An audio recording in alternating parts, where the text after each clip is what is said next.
स्वागत है आपका YouTube चैनल स्मार्ट स्टडीज में। आज हम कक्षा 8 के लिए लेकर आए हैं गणित का ये वीडियो, चैप्टर 1 परमेय संख्याएं या रेशनल नंबर्स। प्यारे बच्चों, आज हम शुरुआत करेंगे आपके गणित की, और इस पहले वीडियो में आपकी पहले चैप्टर की शुरुआत करने जा रहे हैं। तो देखिए, आपका जो गणित की एनसीईआरटी पुस्तक में पहला चैप्टर है वह है रेशनल नंबर्स या परिमेय संख्याएं। आपने कक्षा 7 तक गणित में जो चीजें पढ़ी हुई हैं वो सारी चीजें आपकी काम आने वाली हैं, और उसके साथ साथ आपको बहुत कुछ नया सीखने को मिलेगा। आप ध्यान से वीडियो में बने रहिए, हमारे चैनल को सब्सक्राइब कीजिए, लाइक कीजिए और शेयर कीजिए। चलिए बढ़ते हैं आगे की ओर।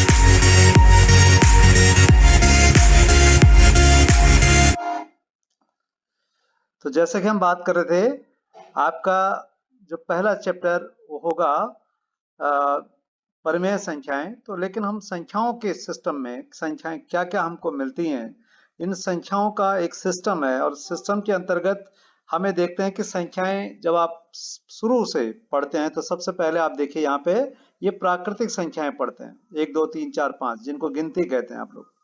उसके बाद आप जीरो भी इसमें शामिल कर देते हैं तो इनको पूर्ण संख्या कहते हैं, 0 1 2 3 4 5। ठीक, तो गिनती के साथ शून्य लगा देते हैं तो हम क्या बोलते हैं, उनको पूर्ण संख्याएं कहते हैं। फिर उसके बाद आपने कक्षा 6 में और 7 में पूर्णांक भी पढ़े, अर्थात जिसमें हमारे पास ऋणात्मक संख्याएं भी होती हैं और धनात्मक संख्याएं भी होती है, और साथ में जीरो भी होता है। इसका मतलब सारी प्राकृतिक संख्याएं भी यहाँ आ गई, उसके साथ पूर्ण संख्या भी यहाँ आ गई, और उसके बाद जो है इसमें ऋण पूर्णांक भी आ गए, -1 -2 -3, इस तरह से। अब इस कक्षा में जो पढ़ेंगे वो हमारे पास होगा परिमेय संख्याएं, और उसके अगली कक्षा में जब 9 में आप लोग जाएंगे तो आपको एक नई प्रकार की संख्याएं सीखने को मिलेगी, अपरिमेय संख्याएं। तो चलिए देखिए परिमेय संख्याएं क्या होती हैं। हम बात करेंगे परिमेय संख्याओं पर। ठीक, हमारे पास परिमेय संख्याएं या रेशनल नंबर जो हैं, जैसे कि इनकी परिभाषा है कि ऐसी संख्याएं जिन्हें हम p/q के रूप में प्रदर्शित कर सकते हैं, अर्थात जिनको हम भिन्न के रूप में लिख सकते हैं, उनको हम क्या कहते हैं, परिमेय संख्याएं कहते हैं। लेकिन इसमें शर्त ये होती है बच्चों कि q जो है शून्य नहीं होना चाहिए, अर्थात भिन्न का हर में 0 नहीं आना चाहिए। बाकी जितने भी भिन्न आपको मिलते हैं, 1/2 1/3, देखिए हमने उदाहरण बना रखे हैं आपके लिए, कि उदाहरण के लिए जैसा आप देख सकते हैं कि 1/2 3/4 ऋण 4/5 5/7 ऋण 10/11, ये सब संख्याएं क्या है, परिमेय है। क्यों? क्योंकि हम इनको p/q के रूप में लिख सकते हैं, और q कहीं पे भी 0 नहीं है, अर्थात हर जो है इसका कहीं पे भी शून्य नहीं है। अंश शून्य हो सकता है लेकिन हर शून्य नहीं होना चाहिए। तो ऐसी संख्याओं को हम क्या कहते हैं, परिमेय संख्याएं कहते हैं। ये विस्तार पूर्वक हमने इस कक्षा में पढ़ना है। आप ध्यान से देखिए, मनन कीजिए जो आपको समझाया जाता है, और सीखने की कोशिश कीजिए। तो बच्चों, क्या आप और भी परिमेय संख्याओं के उदाहरण दे सकते हैं? सोचिए, अगर आपको आते हैं तो कमेंट बॉक्स में आप लिख सकते हैं कि सर ये संख्याएं हमको आती हैं, परिमेय संख्याएं ये होती हैं। तो ये शुरुआत हमने करनी है, लेकिन हमारी पहली एक्सरसाइज जो है वो बड़ी आसान सी एक्सरसाइज है। और आइए चलिए बढ़ते हैं हमारी प्रश्नावली 1.1 में।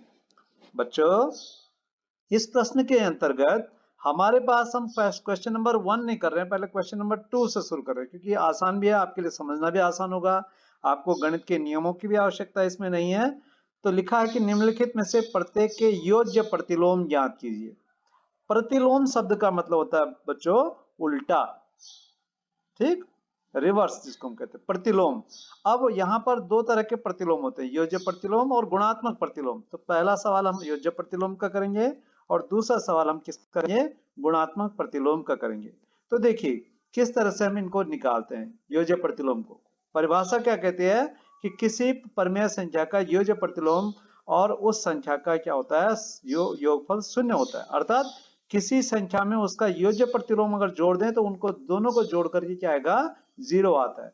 जैसे मैं उदाहरण लेता हूं कि अगर हमारे पास 5 है, तो 5 में अगर हम 5 का योज्य प्रतिलोम ऋण 5, ऋण लगा देते हैं उसमें, जोड़ देंगे तो 5 धन ऋण 5 बराबर 0 हो जाता है। तो इसका मतलब योज्य प्रतिलोम निकालने का आसान तरीका क्या हुआ कि जो भी संख्या हमें दी गई है उस संख्या का हम चिन्ह बदल देंगे। अगर हम धन की संख्या में दिए तो हम ऋण की संख्या उसका लिख देंगे, और ऋण की दे रखी है तो धन का लिख देंगे। कहीं भी एक जगह पर हम चिन्ह बदल देंगे। ऐसा करने से क्या होगा, परिमेय संख्या का योज्य प्रतिलोम हमें मिल जाएगा। तो आइए हमारे एक्सरसाइज में देखिए क्या है। पहला है 2/8, तो 2/8 दोनों, 2 भी धन का है 8 भी धन का है, तो इसका योज्य प्रतिलोम धन का 2/8 है, तो इसका हो जाएगा ऋण 2/8। बड़ा आसान है, हमने 2/8 का चिन्ह बदल दिया। इसी प्रकार से दूसरा देखिए ऋण 5/9, तो यहाँ पर 5 जो है ऋण का है, तो हम क्या करेंगे, इस ऋण के चिन्ह को बदल देंगे तो धन 5/9 हो गया। आप धन का चिन्ह ऊपर भी लगा सकते हैं, आगे भी लगा सकते हैं, एक ही बात, ठीक है। तो ऋण 5/9 का योज्य प्रतिलोम क्या हो जाएगा, धन 5/9। इसका मतलब कि अगर हम ऋण 5/9 और धन 5/9 को जोड़ेंगे तो हमें शून्य मिलेगा, ठीक है। अगला सवाल देखिए ऋण 6/5। अब बच्चों यहाँ पे एक काम करना है कि यहाँ पे दो ऋणात्मक दे रखे हैं, देखिए ऊपर भी ऋण है अंश में और हर भी ऋण है। कई बच्चे क्या करते हैं कि दोनों जगह चिन्ह बदल देते हैं। बच्चों आप ऐसा नहीं करेंगे, आपने क्या करना है, केवल और केवल एक ही जगह अगर हो सके तो अंश का चिन्ह बदल दीजिए, हर को ऐसे रहने दीजिए। तो देखिए हमने लिख दिया ऋण 6/5 का योज्य प्रतिलोम धन 6/5। क्यों, क्योंकि हमने केवल एक ही का चिन्ह बदलना है। तो ऋण 6/5 का जो प्रतिलोम होगा धन 6/5। अगला देखिए बेटो, अगला है 2/9। तो देखिए यहाँ एक ही चिन्ह ऋण का है नीचे वाला, तो हम उसका चिन्ह बदल देंगे, तो 2/9 जो होगा इसका योज्य प्रतिलोम होगा। नेक्स्ट क्वेश्चन है 19/-6। ये होमवर्क भी दे सकता है, आप कर सकते हैं, लेकिन 19/+6 हो जाएगा। तो इस तरह से हमारे पास इसका योज्य प्रतिलोम मिल जाता है। तो ये योज्य प्रतिलोम निकालने की एक आसान विधि थी। अगला देखिए, अब हमारे पास जो प्रश्न है वह निम्न में से प्रत्येक के गुणात्मक प्रतिलोम ज्ञात कीजिए। ठीक है बच्चों, तो इसमें क्या है देखिए -13 है, ये सारे क्वेश्चन आपकी बुक में हैं। इनके गुणात्मक प्रतिलोम निकालने, तो देखिए हमने गुणात्मक प्रतिलोम सीखना है कि क्या होता है। गुणात्मक प्रतिलोम का मतलब होता है कि एक संख्या और उसका गुणात्मक प्रतिलोम का अगर हम गुणा कर दें तो गुणनफल 1 आता है, ठीक है, 1 होता है। जैसे उदाहरण के लिए हमारे पास अगर 1 है और 1 को किससे गुणा करें कि 1 आ जाए, 1 को 1 से गुणा करके 1 आ जाता है, इसका मतलब 1 का गुणात्मक प्रतिलोम 1 हुआ। लेकिन अगर 2 है तो 2 को किससे गुणा करेंगे कि 1 आ जाए, जब हम 2 को 1/2 से गुणा करते हैं तो 1 आ जाता है। तो देखिए हम क्या करेंगे, a/b अगर भिन्न में है, a/b का गुणात्मक प्रतिलोम क्या होगा, b/a हो जाएगा। अर्थात अंश को हर और हर को अंश बना देंगे। देख रहे हैं, हम उल्टा कर देंगे उसको।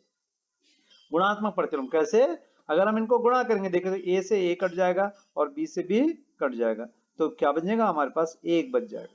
तो इसका मतलब यह है कि गुणात्मक प्रतिलोम ज्ञात करते समय हमें अंश को हर और हर को अंश बना देना, बस चिन्ह नहीं बदलना है, ध्यान रखिएगा। आप केवल आप क्या करेंगे, अंश और हर को बदल देंगे। अब देखिए ऋण 13 का गुणात्मक प्रतिलोम निकालना, तो ऋण 13 होता क्या है भिन्न में, ऋण 13/1।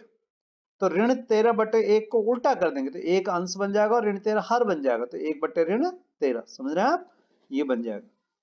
उसी तरह से देखिए अगर ऋण 13/19 है तो हमारे पास ऋण 13 और 19 का प्रतिलोम लिखना है गुणात्मक, तो 19/ऋण 13, देखिए उल्टा कर दिया हमने, ऋण 13 नीचे आ गया 19 ऊपर। तो योज्य प्रतिलोम में हम चिन्ह बदलते हैं, लेकिन गुणात्मक प्रतिलोम में हम चिन्ह बिल्कुल नहीं बदलेंगे, केवल हम भिन्न को क्या कर देंगे, उल्टा कर देंगे, रिवर्स कर देंगे। इसी तरह से देखिए 1/5 का क्या हो जाएगा, 5/1। अब 5/1 कितना होता है, 5 होता है, इसका मतलब 1/5 का गुणात्मक प्रतिलोम 5 हो गया।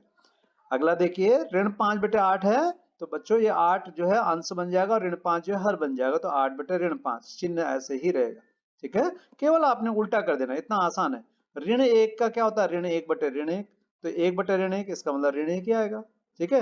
तो 1 और ऋण 1 ऐसी संख्या है जिनका गुणात्मक प्रतिलोम वे स्वयं होते हैं, 1 का 1 ही होता है और ऋण 1 का ऋण 1 ही होता है। तो चैनल में बने रहिए और चैनल को सब्सक्राइब कीजिए। हमारा यूट्यूब चैनल है स्मार्ट स्टडीज। वीडियो को लाइक जरूर करें, चैनल को सब्सक्राइब करें और अपने दोस्तों के साथ भी इस चैनल को शेयर कीजिए। और आगे आपको कौन सी वीडियो मिलेगी इसके लिए आप नोटिफिकेशन बेल आइकन दबा दिए।